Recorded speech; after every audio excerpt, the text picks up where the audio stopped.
बिस्मिल्लाहिर्रहमानिर्रहीम। अस्सलामुअलैकुम नाज़रीन। तमाम तारीफ़ें ज़ात पाक की जिसने ये कायनात तख्लीक की, और दुरूद सलाम आखिरुज़्ज़मान नबी हज़रत मोहम्मद सल्लल्लाहु अलैहि वसल्लम की ज़ात पाक पर जिनकी वजह से ये कायनात तख्लीक की गई।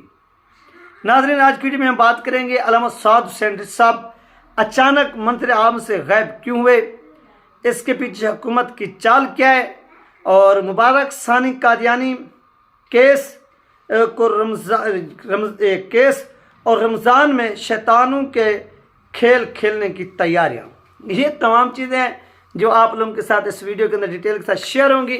आपने इसको मिस नहीं करना, सुनना है सब्र और तहम्मुल के साथ, फिर आगे इसको अपने दोस्तों के साथ भी शेयर करना है। चैनल पर नए तो इसको लाजमी सब्सक्राइब करें, वीडियो को शेयर करें और कमेंट्स भी करें।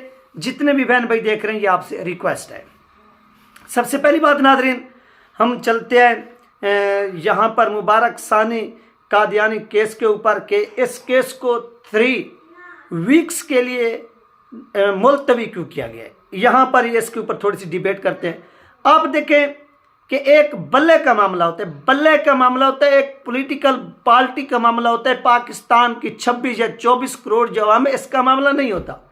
एक बल्ले का मामला होता है, एक पार्टी का मामला होता है, एक इलेक्शन कमीशन के साथ। इलेक्शन कमीशन यानी उस बल्ले को छीन लेते। मैं समझाने के लिए आप लोगों को ये बात कर रहा हूँ कि उस केस के ऊपर 2-2, 3-3 दिन जो है मुसलसल सुबह से लेकर रात के 8 बजे तक, 10 बजे तक क्या होता है कि मुसलसल कार्रवाई होती है। यानी सुप्रीम कोर्ट ऑफ पाकिस्तान के अंदर डिबेट होती है, दोनों अतराफ से वो कला बयानबाजी करते हैं, सब कुछ होता है। यानी सिर्फ दुनियावी मामला, सिर्फ इक़्तिदार का मामला, कुर्सी की जंग थी, कोई अक़दार की जंग नहीं थी, कोई नमूस की, हजूर की नमूस की जंग नहीं थी, कोई ख़त्म नबूवत की जंग नहीं थी। सिर्फ एक बल्ले का मामला था कि हमें बला मिल जाए। तो इसके ऊपर पाकिस्तान की जो अदालतें वो 24-24 घंटे भी ओपन हो जाती हैं, वो खुली रहती हैं, और जजेस जो हैं वो केस लगा देते हैं, और वो सुबह से लेकर शाम तक इसी केस को सुनते रहते हैं। और सुनकर 2-3 दिन के अंदर अंदर वो कहते हैं कि ये एक बहुत बड़ा केस हमारे पास है, हम इसको देख रहे हैं, हमारे पास दूसरे केसों को देखने के लिए टाइम नहीं है, और इसके ऊपर हमने क्या करना, नतीजा देना है। आप इस बात को समझें। अब यहाँ पर जब ये केस आता है मुबारक कादियानी, यानी इसका जो सानी जो है, इसका नाम है मुबारक सानी कादियानी केस, ये जो भी बला है, इसका जो केस जब आता है 6 तारीख को ये फैसला देते हैं। फिर जब TLP और दीगर जो जमातें हैं वो चली जाती हैं, तो याद करें जो इस्लाम का मामला है, जिसको यानी पाकिस्तान के जो आइन का मामला है, जो चीज़ आइन के साथ टकरा रही है, जो लोगों के जो जज्बात हैं उसको मजरूह कर रही है, उस चीज़ को ये डिले कर रहे हैं 3 वीक्स के लिए।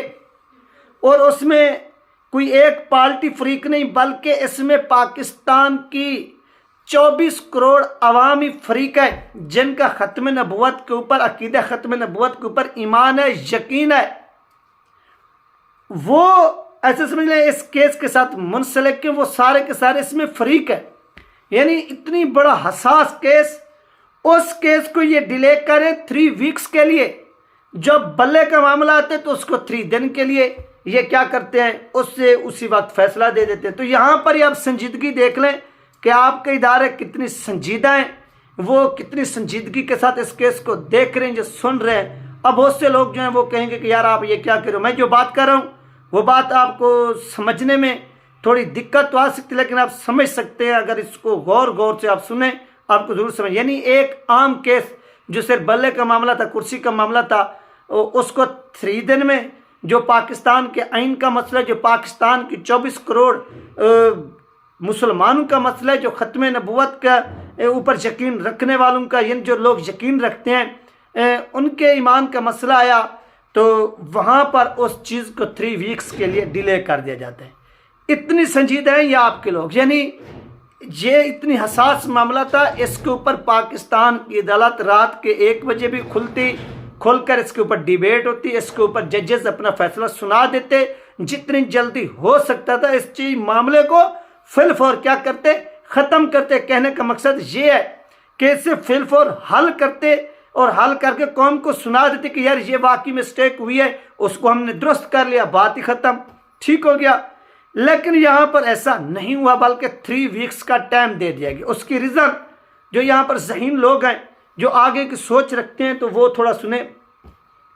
3 वीक्स के बाद पाकिस्तान के अंदर हो जाएगा रमज़ान शुरू। यानी जो पीछे ताकतें बैठी हैं, शैतानी ताकतें जो खेल खेल रही हैं या खेलने जा रही हैं, चलो कहते हैं, खेल भी रही हैं, खेलने जा भी रही हैं, उन्होंने बड़ी जहानत के साथ, अक्लमंदी के साथ इस केस को मैनेज कर रहे हैं, पीछे बैठकर सुकून के साथ। उन्होंने कहा कि जज साहब अब क्या करें, इस केस को आगे कर दें 3 वीक्स के लिए। बड़ी फिक्स डेट रखी गई है कि 3 वीक्स के बाद यहाँ पर क्या होगा, पाकिस्तान के अंदर रमज़ान होगा।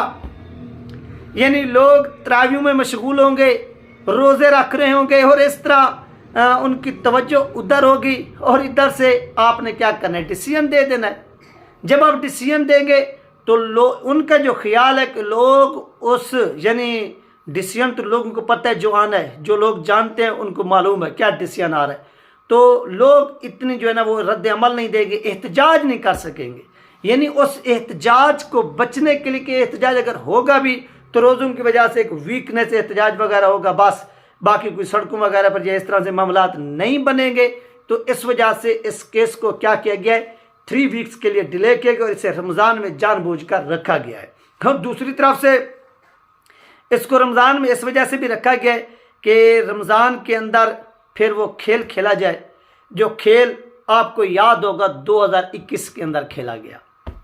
यानी इनका या तो ये इरादा बन चुका है कि केस यानी फैसला वही बरकरार रखा जाए, थोड़ी बहुत चीज़ें जो है ना वो हज़फ की जाएँ, ठीक हो गया, एक मामला तो ये हो गया। या कि जब हम वो केस देंगे इसके ऊपर अवामी रिएक्शन आएगा। तो आपको याद होगा 2021 में रमज़ान के अंदर क्या हुआ था, वो आप मुझसे बेहतर जानते हैं जो लोग इस मरहल से गुजरे थे। तो वो पूरा का पूरा नाज़रीन दोबारा वही खेल खेले जाने की जो तैयारियां हैं वो मुकम्मल हो चुकी हैं, और इसके लिए आप सब लोग जो ना वो थोड़े चौकस रहे। यार आगे भी देखा करेंगे, यार आगे क्या होने वाला है या पीछे क्या हुआ है, माजी को भी देख लिया करे, थोड़ा मुस्तकबिल का भी सोच लिया करे आगे क्या होने वाला है। ये 3 वीक इतनी बड़े मामले को 3 वीक्स के लिए क्यों डिले किया जा रहा है, और 3 वीक्स के बाद क्या आने वाला है, रमज़ान आने वाला है, साफ बात है। नेक्स्ट जो डिबेट वगैरह होगी वो रमज़ान के अंदर होगी, और ये इतनी बड़ा केस नहीं है, ये सीधा सादा केस है, ये 1 दिन के अंदर भी ख़त्म हो सकता है, 2 दिन के अंदर भी ख़त्म हो सकता है, ठीक हो गया।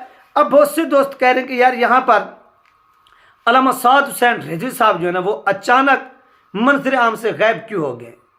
ये नाज़रीन तहरीक लबैक पाकिस्तान की क़यादत को इल्म होगा कि अल्लामा साद हुसैन रिजवी साहब जो हैं वो अचानक मंजर आम से गायब क्यों हैं, ठीक है, वो वही बेहतर जानते, हम नहीं जानते। लेकिन जो चीज़ मैं देख रहा हूँ मैंने वो आपके साथ बयान, जो हमारा अपना एक तज्ज़िया है, जो अपनी ओपिनियन है वो लाजमी आपके साथ शेयर करते हैं। वो ये है नाज़रीन तज्ज़िया ओपिनियन कि तहरीक लबैक पाकिस्तान की क़यादत भी जानती है कि ये फ़ैसला क्यों आया, कैसे है, इसके पीछे कौन लोग हैं, और उनको ये भी मालूम है कि नेक्स्ट ये किस तरह का जो है ना वो आ सकता है फ़ैसला। तो इस चीज़ को मद्देनज़र रखते हुए हो सकता है कि मैं भी एहतियातन अल्लामा साद हुसैन रिजवी साहब मंजर आम से गायब हूँ। वो हुकूमत के इरादों से वाकिफ़ है कि हुकूमत में भी अल्लामा साद हुसैन रिजवी साहब को जो है वो अरेस्ट कर सकती है कि ये कहीं एहतजाज की कॉल ना दे दें।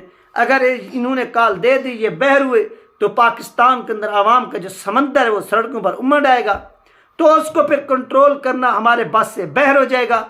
लिहाजा सबसे पहले जिस तरह पहले रमज़ान के अंदर हुआ था कि साद हुसैन रिजवी साहब को पकड़ो, जेल में डालो, फिर डिसीजन दो, और डिसीजन देकर उन लोगों को फिर इस तरह से पकड़ धकड़ करो जो 2021 के अंदर आप लोगों के साथ हो चुका है।